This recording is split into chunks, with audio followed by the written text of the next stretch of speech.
Real Talkers from Arutz Sheva. Finally, I am here with an interview that I've been waiting to do for a long time. And we waited until I finally came here to Milan to visit Rabanit Bessie Garelik, who is the first shlucha with her husband, Rav Garelik, Alav Shalom, that established themselves in Italy more than almost 60 years. More than 60 years.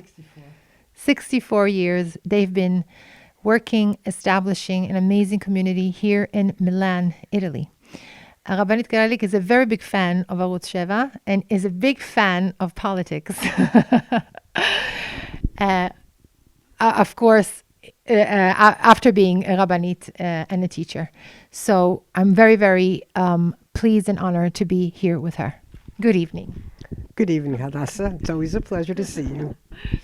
Rabanit Garelik was my teacher, of course, and my headmaster. Let's get into it right away. Situation now in Israel. We have a extreme right-wing government. Are we happy or are we not? What really amazes me is the fact that we keep talking about democracy. How did this right-wing government come into being? The people voted them in. But I can't understand why and give them a chance. Let's see what's happening. Let's see what's going to be. There are a lot of things that the left-wing government did that was not so happily accepted by the right, and they had no choice. They did. They had to. And now I think it's the turn of the right wings to show what they want to do. And if the majority of the people want it and are happy with it, I don't see why it's such a problem. What do you think are going to be the problems that we can encounter with having such a strong right-wing government? Hadassah, this really isn't my thing. You know, I love talking about politics and all, but it's not as though that I can say that I have credentials in this. I'll tell you very honestly, I think I'm more right-wing than they are. Because I'll tell you, when I see the terrible things that are happening, the things a Jew can't walk. There are certain places that a Jew, if God forbid he walks there, his life is in danger. And this is in Eretz Yisrael. It's unheard of. It's unbelievable. I don't understand why any government, right, left, center, should even accept such a thing. Personally, I think that I have no problem with Arabs living in Israel, none at all. But an Arab that lives in Israel but wants to kill Israelis shouldn't be allowed to live in Israel. And I don't think he should be sent to prison either, where they have, they get university certificates and learning and so on and so forth. I don't know. I think that every single Arab, every single Palestinian, they call themselves Palestinians. We were the Palestinians before, but anyway, every single one of them, and even the stone-throwing ones, they should know that they're going to be deported, they and their families. You can live here if you want to live here in peace. You can live, but I cannot bear to see the things that are happening. And I just read in Arutz Sheva, this guy, he writes a whole article. Because he was wearing a yellow T-shirt with Kahana on it, he was put into jail. But when they waved their flags and when they yelled, "Death to the Jews," no one gets put into jail. I don't understand it. What about the right and left wing, this incredible, difficult war there is? What do you say about this? It's funny that you're asking me all these. The thing is like this. What I really think is that it's really hard for the left to believe that there's going to even be a right, because they are so sure that what they are doing is right. Look what Aaron Barak did with the Supreme Court, right? He was so sure that he was saying things that, and what he was saying, only what he is saying, that's democracy. But if you say otherwise, then it's not. Like I'm reading you hear this from, not just from me, all the articles. When the left does it, it's right. But when the right does it, it's wrong. Okay? And that's it. That's politics. It's the usual all over. What about Yariv Levin? About? Yariv Levin. You know, the one who's trying to do the... this is really not my expertise. I wasn't even expecting you to ask me questions like this. Just put it in very general terms. I am for the right. I am for making... My argument is this. For instance, when the left wants to make Shabbos, buses on Shabbos. Now, if there are private people that are doing what they're doing, that's their business. I'm not talking about it. But for the government to sponsor Shabbos buses in Eretz Yisrael, what do you need Eretz Yisrael for? You need buses on Shabbos. You can find them all over the world.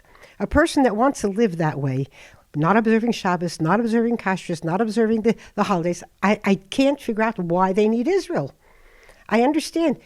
When a Jew says, I want to live like a Jew, I want to be able to keep Shabbos like a Jew, I want to be able to keep Sukkot like a Jew, and the only place I can really do that, isn't it? I hear you.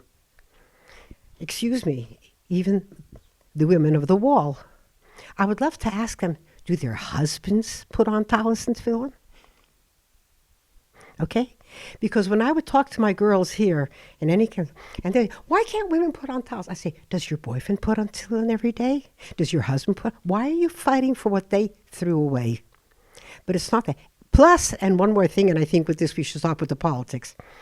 The women of the wall say we're trespassing on their rights. But what about the women that are there every day davening? Where are their rights? I say that every time someone is fighting for their rights, they're trampling on somebody else's rights. Okay?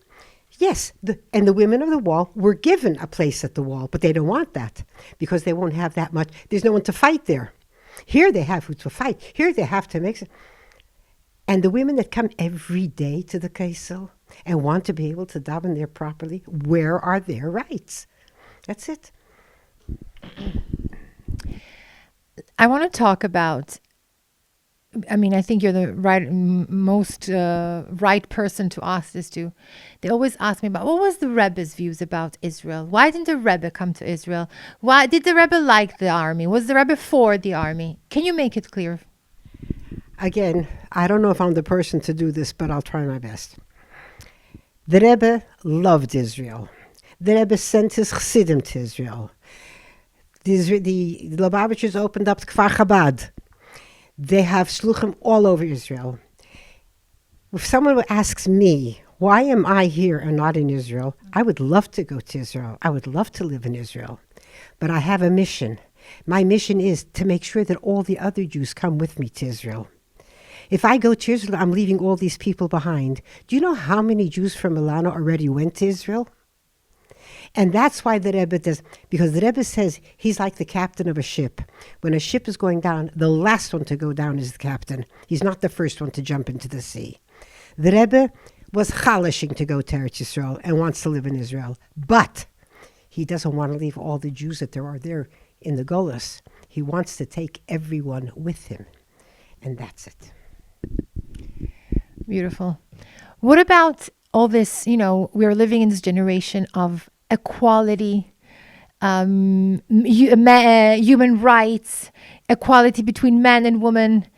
What's your view and what was the Rebbe's view on this? I'll tell you exactly what my view is. My view is that the Rebbe was the biggest women's liberator in history. Okay? Look to see what's going on in Chabad. Today, now, there is a kenes in America. I remember in the very first kenes, because I was one of the younger women, but when it first started, the Rebbe empowered the women to not just to be directors and to be CEOs of whatever it is that they're leading and to be leaders in the community, and at the same time to be mothers, housewives, wives. He didn't denigrate what the woman was for. He said that the woman has those... I'll tell you something. This is really maybe talking about myself, but we have a seminary of girls. Girls from all over the world come to our seminary. Well, at the graduation, each girl says a few words about one of the teachers. Well, last year, the girl that spoke about me said, in the 21st century, Hasidic women are considered nebs. They're considered, baby machines. They, what second-class citizens. She says, one thing that all these people that think like that have in common, none of them have been in Mrs. Garelick's class. Because when I talk to my girls, first of all, I try to present the Shulchan Aruch, which is the guideline for life. And especially here, I'm not talking about everything, there's Shabbos and Kashrus, everything. I'm talking about married life. And I say, I want to go down in history as the only woman that puts these two words in the same sentence. The Shulchan Aruch is romantic. And I tell my girls, don't think that because you are going to be keeping Torah and mitzvahs, you will be missing anything in life. Lehefech, it's even better. Because I have seen that I'm a very tender 84 years old, okay? So I have seen and heard every single thing, every new thing that came out. If it was overpopulation of the world, and so now who were the first ones to sterilize themselves? Our Jewish sisters. When China had an overpopulation, only one child per family. What happened after 20 years? There was a whole population of men. There were no women because everybody wanted to have only boys, so they aborted the girls. Now you're allowed to have 3. But what about all those women that could only have 1? They can't have 3 anymore. It's past. They lost it, okay? Feminism. Oh, that was a real good one. Oh, everybody was fighting for feminism. I have an article from Newsweek, not from the Sheikh Chabad, Newsweek. And the title of the article is The Failure of Feminism. And it says, feminism didn't liberate the women, it liberated the men. Now they don't have to take care of the women anymore. Each of these things, communism, when we were young, communism was a big thing. It's going to help the workers of the world. It's going to liberate the workers of the world. It's going to. And who are the biggest followers? The Jewish kids. Where is it today? Where are they today? Where's all that philosophy today? Okay? Excuse me if I go into this subject. We're talking about, it was very popular to say when a boy and a girl want to marry, well, why don't we live together a bit before to see if we're compatible? So first of all, I read a very cute article. One of our Chabad rabbis answers, to see if you're compatible. All right, so of course, the first year, nothing very successful to figure out. You have to see if when you're going to have children, you're going to be compatible. And then, of course, when you have children, but teenagers, they're really tough. You have to wait to see until how are you going to act when you're going to have teenagers. And he goes on and on like this. And yes, if by the time you're 65 years old and everything is so fine, you're compatible. Okay? Which is absurd, obviously. And now I have articles, again, it's so cute because my sons-in-law, when they see something in the paper on this subject, they'll say to their wives, this is for your mother, this is for your mother. I have articles that say, and I can show you because I have them right here, if you want the best assurance not to have to come to divorce is not to have sex before marriage. Would you believe it? Incredible. Would you believe it? You have been on a mission since you were a young girl. You were sent by the Rebbe to Italy when you didn't even know where was Italy, on which part of the planet it was. You've been here 65 years. Firstly, my question is, do you feel more Italian or more American? I really shouldn't admit this. It's true. The Rebbe sent us to Italy. We had no idea where it was. We had no idea what we were going to do, etc., etc., etc. I love Italy. Okay? If you were to ask me where I want to live, number one, I would say Eretz Yisrael. But if you were to take Eretz Yisrael out of the equation, I'm an American girl. I was born and bred in America, okay? If you were to take Eretz Yisrael out of the equation and ask me in the world where I would like to live, I wouldn't even think twice. I would say Italy. I think that the Italian people are beautiful people. It doesn't seem possible, but when we came, I turned 20 the day after we came to Italy. And I started with a school because that was what the Rebbe's secretary told me. He said, start with a school.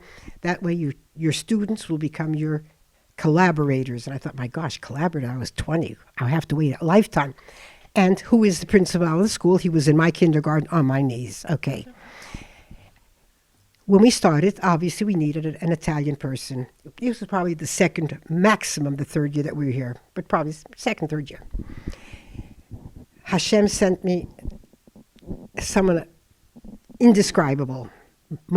We all call it Mora Marchese. We call her, she loves being called Mora, and she's not Jewish. She is Italian. Just to give you, I said to her once, I said, Mimi, is it possible that I had to come to Italy, that my best friend should be non-Jewish, should be an Italian woman? And I'm going to just give you one example. It was the last day of school.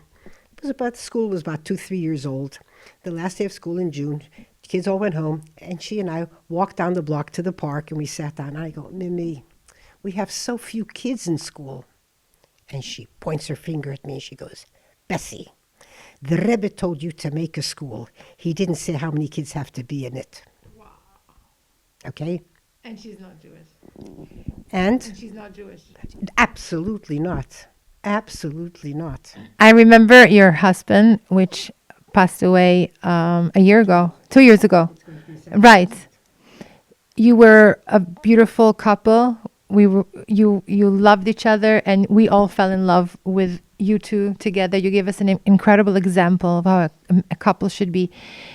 It always seemed to us that you were the fire, the stronger character, but behind a strong woman, I guess, there is an incredible man. Question. Hadassah, you're touching on a very delicate thing. I happen to be a very, very fortunate woman. When I was this 18-year-old girl and thinking about getting married, I wanted a Hasidic husband, but I wanted a romantic husband, but I wanted a Hasidic husband, but I wanted a romantic. Okay, I opted for a Hasidic husband. I understood it was more important. And then I found out I didn't have to opt for one or the other. It's not a contradiction. And my very, very Hasidic husband was also a very sweet, romantic husband. What's so interesting is, I found a note, just this past year, among my papers, I found a note, and only because the date was on it, I realized that it was our 25th wedding anniversary. And it was from a couple here, a couple that's very with it, with the world, and she writes, to the only couple that we know who are a constant living example of a marriage of love. And I thought, how does she know what's going on in my marriage? So I met her. I said, Daniela, I just found this note that you sent. I mean, I'm not denying that my husband and I were very much in love with each other, but how do you know? Just the way you looked at each other. And I thought, gracious Lord, how did we look at each other? I mean, we were very, very, very careful in public. Never, ever, ever. I mean, we didn't even in front of our children, ever. Okay, this is a note that I got for our 25th wedding anniversary. When I was getting Nichum Avelum letters, one of them was from the mother of children that had been in a school. She's a lawyer. And we were good friends. And she writes this whole letter, da-da-da-da-da-da. And then she goes, and now I would like to talk about your marvelous marriage. And she talks, and I think, what the heck do you know about my marvelous marriage? I see her. I say, Janina, Ma, it was obvious just to look. I promise you, I don't know what you're talking about. But what you said before is true. It always looked like I was the outgoing one. I was the one, I made the school, and I made the camp, and I. And my husband was quiet. He was the Rav, and the shul, etc. Hadassah, I couldn't take a step without his encouragement, without his appoggio, support. Without his support, okay? There wasn't a thing. We were married 62 years. He never once criticized me. He never once said that I said or did something wrong. And no one dared say it to him that I did. Okay? All right? He was very, very strict. But you know something? Now that you're talking about this, we were here for a year. He couldn't wait to get back to the Rebbe. He was going out of his mind. All right, finally, 8 months after we came, he went to New York for Chafov. He went in on Yechidus to the Rebbe. All right, I'm an American girl. He's a Russian guy. He never spoke on Yechidus. The Rebbe would talk to him. He would ask him a question. He wouldn't answer. He wouldn't open his mouth. The Rebbe knew he wasn't going to get anything out of him. At that Yechidus, the Rebbe said to him, write, because you knew he wouldn't talk, write and describe the relationship between you and your wife. I have challenged Lubavitcher audiences many times. Do they know any man or woman who the Rebbe asked to have a description of the relationship between the husband and wife? This was on Tuesday. He went in on Thursday, and he brought in a letter. I was too proud to ask him what he wrote in that letter. Okay, so I have no idea. But he did tell me the last line, because the Rebbe was magiyet. And the last line was, Efsher lei hayisi tzorich leha'arich kol kach b'ma'alei seha. Maybe I should not have been so profuse in her praise. Maybe I should not, the Rebbe crossed out the not, have been so leha'arich, the Rebbe underlined twice. This is Thursday. Okay. Sunday morning, he was leaving Sunday night to come back to Milan. Sunday morning, the head secretary of the Rebbe, Rabbi Chadakov, says to him, oh, you're going back today? I'm fine. Are you bringing your wife a present? He says, yes. What are you bringing her? Cake. There was nothing here. There was no kashrus. There was nothing. And I'm such a nasher. So he knew what to bring. So Rabbi says, oh, cake, nice.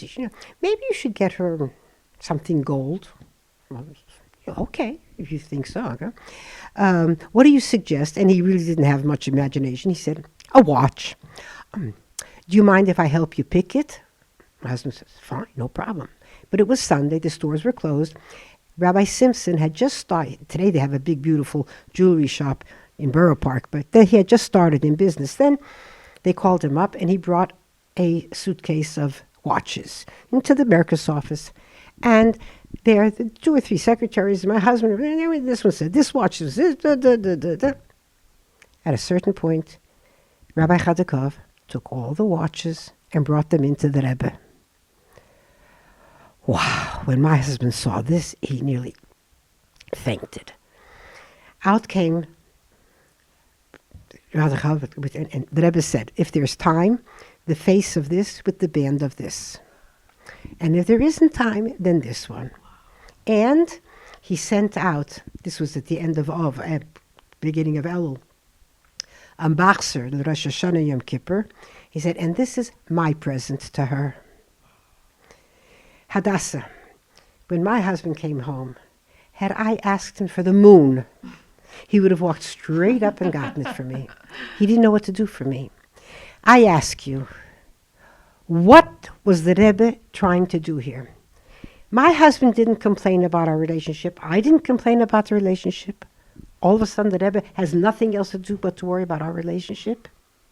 And good. So he got a nice letter that it's Baruch Hashem, very nice. So, and he teaches my husband, bring her a present. Obviously, it wasn't the secretary's idea. And that is the reason you would think such a private story. Why should I tell it in public? But I purposely tell it because you even asked, wow, what does the Rebbe feel about this? How does the Rebbe feel about that? How does he feel about women?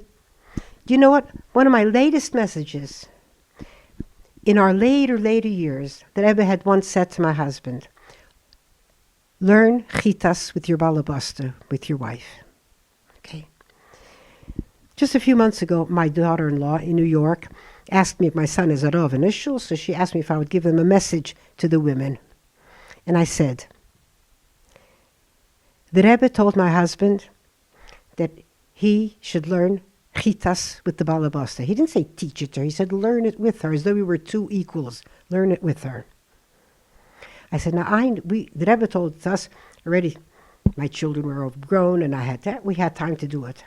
I know you don't have time to do it because you're young mothers. You have Kanhara young children and you have whole households to take care of. Your husbands are at work all day and you're busy. I said, but 5 minutes? Is there anyone that can say that they don't have 5 minutes in a day? I said, I would suggest that you're for 5 minutes a day, you and your husband sit and learn together. 5 minutes. Obviously, you won't be able to do all of Chitas. Choose what you want. You want to do the Chumash, you want to do the Tanya, you want to do, and you won't be able to do all of it. In any case, makes no difference. Create an island for you and your husband. 5 minutes a day. No telephone, no children, nothing. Just you and your husband. Okay, you and your spouse. And that will be an island that will be only yours. And you'll see, with time, the 5 minutes will become more. It won't stay just 5 minutes. But those 5 minutes will make the difference in your lifetime, in your relationship with your husband. You have spoken to so many communities around the world. You have spoken to so many kind of Jews, from non-religious to non-Jewish to very religious. You're strong. People like you. They can connect with you. Can you please leave a message that you want to tell the new generation, whether it's about, how to see married life and try to be happy, and career, and just like a general message on how to lead a healthy religious life? I wish I could say it in 2 words, and if I knew how to say it in 2 words, I would probably be richer than Bill Gates today. But number one, I do a lot of this talking also with my seminary girls. Actually, I tell them, I say seminary is a very good preparation for marriage. The only difference between seminary and marriage is you change your roommate. I said, but you have to learn to accommodate. You have to be able to compromise and so on and so forth. I'll tell you, the reason that I'm able to talk to different types of people is because, number one, I respect them. And they know that. I respect them.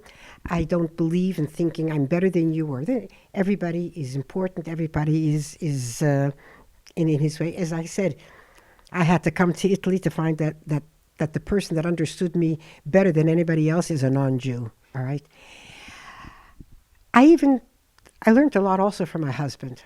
My husband, when he would walk to shul, and there would be people, and there would be obviously Italians, not even Italians, maybe they were immigrants, sitting and had their house. He always put something into their hands. He never walked past somebody. On Shabbos, when he couldn't give them, he wouldn't walk past them. He would cross the street. I learned from him so much, his respect for every human being. It has nothing to do with who you are or where you're from. Every human being deserves respect. And I believe that it's very important, and I tell this to my girls, don't preach. Don't preach to your children. Don't preach to your students. Don't preach to your friends. Live it. The strongest lessons in life that I got were lessons that I learned from example, that I had seen from my parents, that I had seen from my teachers, or whoever it was. These were the things that made the strongest impression on me. And I think that is probably the most important thing. Respect. I say in a marriage, reciprocal respect. In a relationship, respect.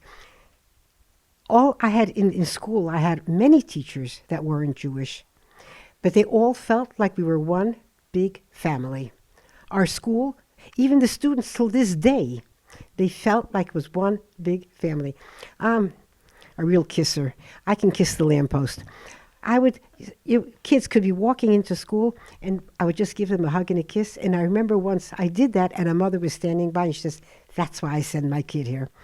They want to see this relationship, a relationship where you love and respect the next person. I try my best. I don't know if I always succeed, but I try. I literally could stay here for hours listening to you, but I want to thank you for giving us such incredible pearls of life. You're a true example of what a woman should be in all aspects, really. Because I had very good examples. My parents, my Menahelis Rebbe Kaplan was stupendous. The Rebbe, nothing is more than that. I mean, imagine watching a Rebbe standing for hours and hours and treating the newborn baby the way he treats the president of the whatever it is. How can you not? The Rebbe, and I'll tell you, that's really my strongest point. The Rebbe, I tell the girls, he's your best friend. Even now, you don't, he's there. He's there for you. Last question. Who is your favorite prime minister? That's not a question for me. That's not a question for me. One question that I couldn't get an answer. Thank you so much, Mara Garelik. We love you.